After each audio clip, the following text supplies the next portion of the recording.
What's up, fucks? How y'all doing? You're seeing my face. It's Thursday, so that of course means what?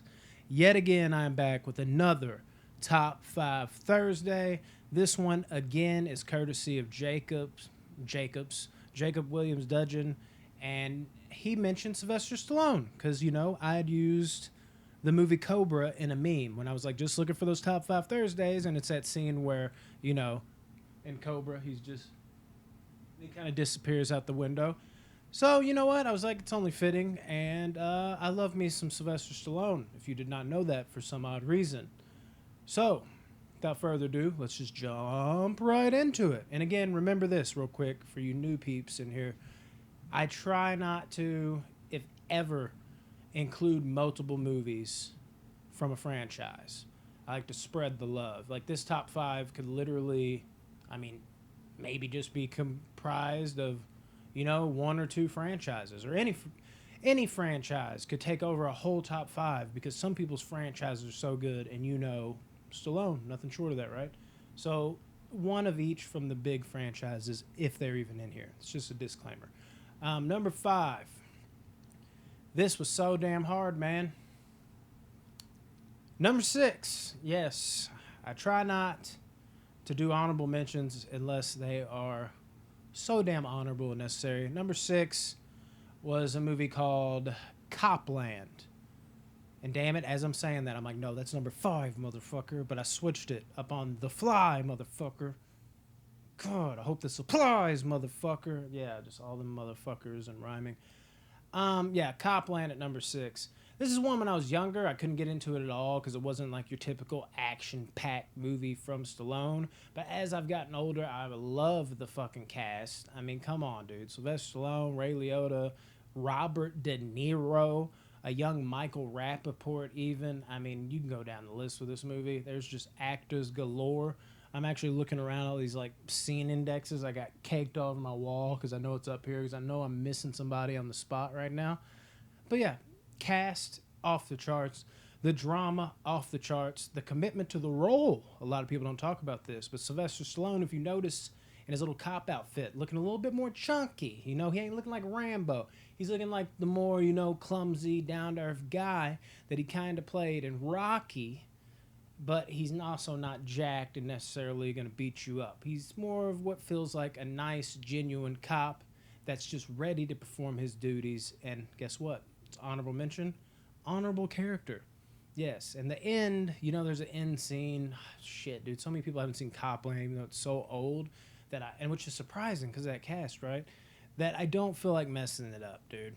I just don't. Oh yeah, and Harvey Keitel is in this movie too. Ooh, I mean, come on. I don't want to mess it up. But yeah, there's an end scene that's, kind of where the action hits. And it's not like a long scene, but it's impactful because that drama was so good.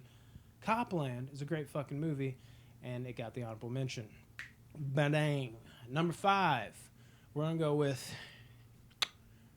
Over the Top, which was something that Tyler was tapping into, and I was hoping somebody would pick up over time for the first, I don't know, like 30-something episodes. We literally had him become Sylvester Stallone's character in that movie. He'd have his hat on in the front. Every time the show starts, I'm not playing with you. You can go back to the first episodes.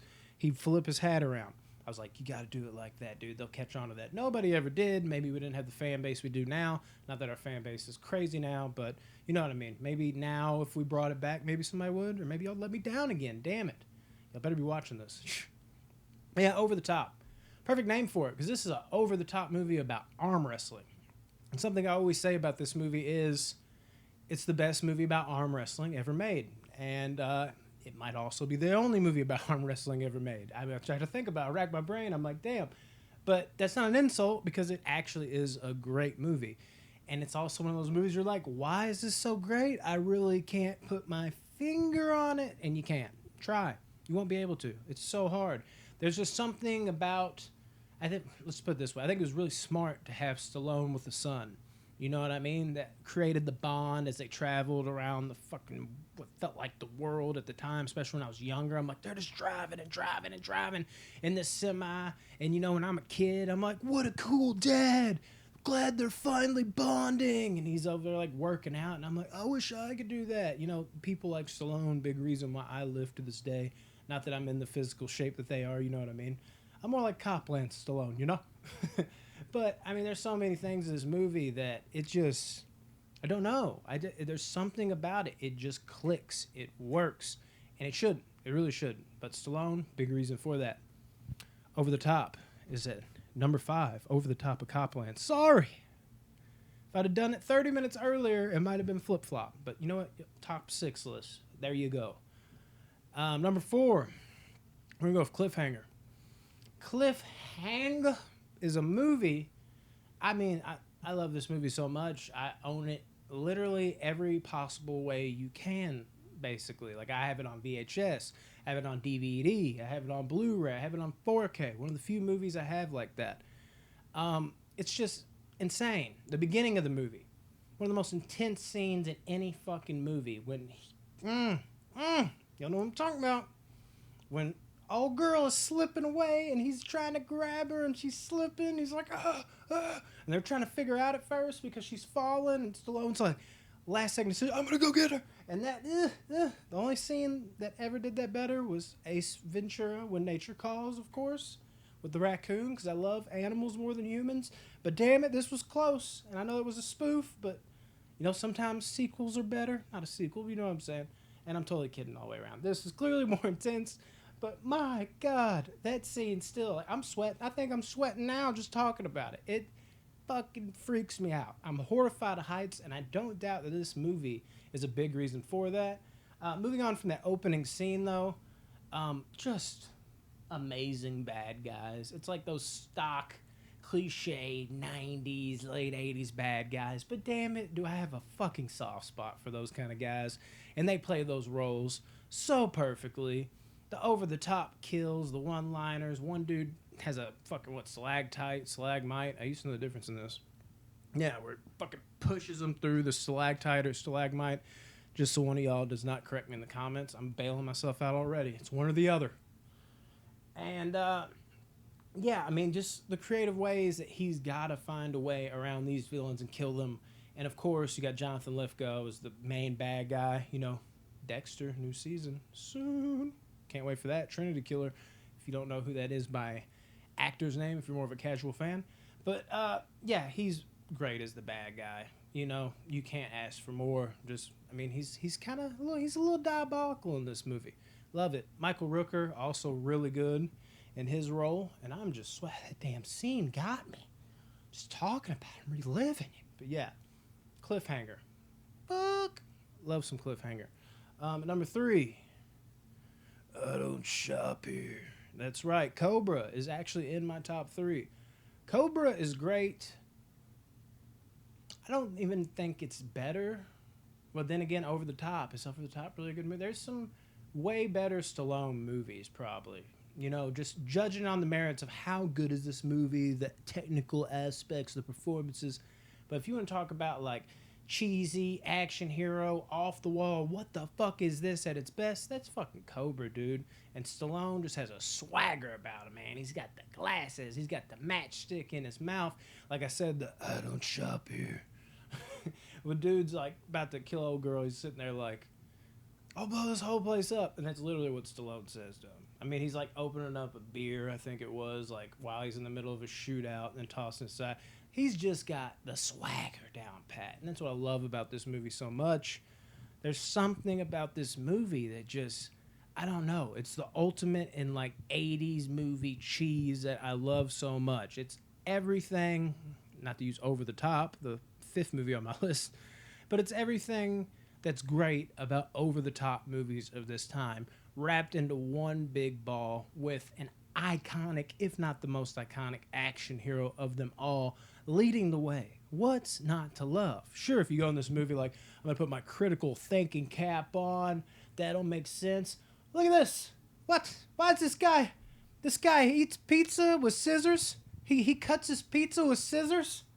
Who does that? I mean, it's just dumb. It's dumb. You're going to have a horrible time. If you're like, what is he's cutting his pizza with scissors? Just with the matchstick in his mouth, shades on, like stuff. There's something about this movie, man. You just got to see it, and you got to turn your brain off. because this is a tour de force and turn your brain off fun. I'm telling you. And it's borderline like a slasher movie. The bad guys he's going up against, one dude that played Shao Kahn and fucking Mortal Kombat Annihilation. They're like, I think they're called the Axe Gang. They all have axes. He's got to go hunt down like these serial killers that have axes.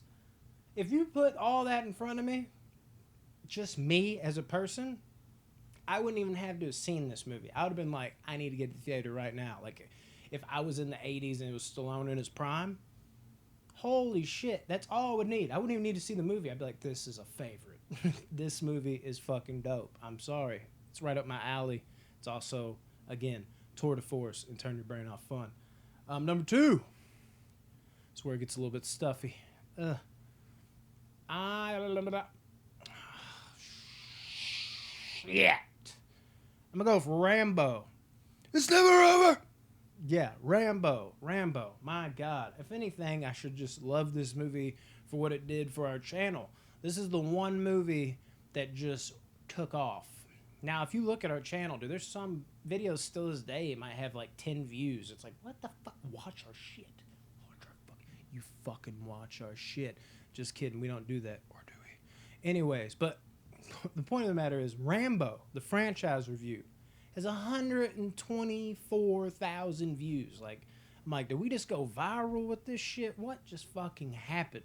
Yes. So for that alone, and again, I don't even think it's something special we did. It's not even our best video, I'd say. It just, for whatever reason, that one caught fire. But that's why you keep doing this, because eventually, for whatever reason, it makes its way into the algorithm, and then it takes off. We need another Rambo video. But till now, Rambo's that bad bitch on the corner. We love it just for that alone as box office Banterians. But in general, as you can see in my Rambo review, I love Rambo. Holy shit, people forget because of what the fucking sequels became. It's just shoot 'em up, shoot 'em up, shoot 'em up. It's more in deep in thought with the guy with his PTSD and just being stuck, dude. Not knowing what to do. He's just trying to live his life, even though he's suffering. He's searching for a friend in the beginning of the movie just to find some semblance of comfort, and he finds out the friend's dead, and the next thing you know, he's like, I gotta eat because I'm starving, and then after that, this cop is kicking him out because he looks like a drifter, and he's over here prying his brain like, I served our fucking country, motherfucker. Why are you doing this to me? Dude been through enough, snapped, going crazy on him for no reason. Gotta respect him. The big whole thing about Rambo, he did nothing wrong. It's so true. And guess what, Brian Dennehy? I get that maybe you weren't the evil bastard you were portrayed as, but you still weren't that good of a guy, and you cared about your own circle, which I understand. I do get it.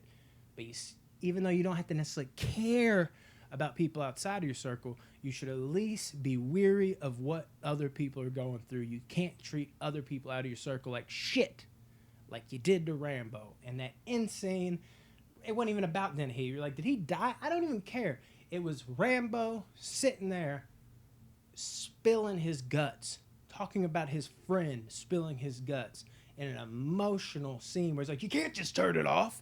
That whole fucking scene where he's talking about his friend, like, I want to go home, I want to go home. He's like, I can't even find your legs. That scene, anybody ever tells me Sylvester Stallone can't act, case in point, that is one of my favorite acted scenes in movie history. Rambo. At number 1, probably should be after talking about it. God, I love some Rambo. But number 1, I gotta go with Rocky. Yeah, probably saw this coming. But it's not Rocky, it's Rocky 4? No. Rocky 2. Yes, Rocky 2. Rocky 2. It's the redemption of it all. It's the raw and gritty feel of the first 2. Third and fourth one, they're bigger than life. They're more fun. I get it. But the first 2 are the best movies, I'll say. I'm not even going to say 1's like my next favorite. Obviously, I'm giving away that 2 is my favorite because it's number 1 on this list. And obviously, if it made it over the other ones, then I like it more than the rest. You can piece that together, right? That's going to hurt me in a ranking, isn't it, later when we rank this fucking franchise? Ooh. Oh, well, y'all won't remember it. Pew. Men in Black. But yeah, the first 2 just have this raw and gritty feel. They don't feel bigger in life. They're not amping it up. I like that feel of Rocky more, dude. more when he seems down and out. And you know what? He rose up to fame. That was the big point of the first one. It wasn't about him winning. He went the distance. That's great. The second one, though, seeing him build it up, seeing him go the distance, there's always such great emotional cues. Like when Adrian didn't want anything to do with it, but guess what? Adrian falls into a coma. He's losing his shit. And when she wakes up, she basically says, like, you fucking go get him. You go get him. Every time that happens, and I'm riding off that revenge from the first one, and I got that gritty feel that I don't have from everyone after, I just lose it every time. I'm ready for him to fucking take out Apollo. And you know, rest of the movies, good Lord, how good is Rocky? I can go on and on and on. But I think 2 just has my heart the most.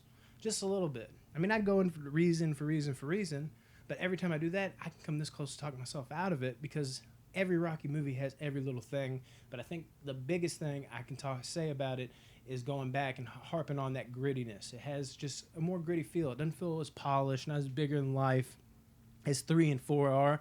Now, some people might like that, and sometimes I even prefer that. But for a movie like Rocky, down and out guy, you know, he's not punch drunk, but not in the saying that he's like got PTSD like he did in Rambo, where he's been lit up too many times, can't talk. He's just kind of punchy. He doesn't seem very smart, doesn't have anything going for him. It's that underdog story. It's where it all started. The first 2, having that gritty feeling paired with that, I think mirrors better with these movies personally. Doesn't mean I'm not in love with the rest of the franchise. There's something to that, and that 70s feel. Which, damn, Rocky 1 was 76. When was Rocky 2? It might have been like 79, maybe 81. I don't know, guys. Anyways, thanks for joining this list. I hope it was worth it. Sylvester Stallone, man, one of my heroes. Hope y'all enjoyed it. Let me know y'all's top 5. Stallone, love y'all, man. Peace.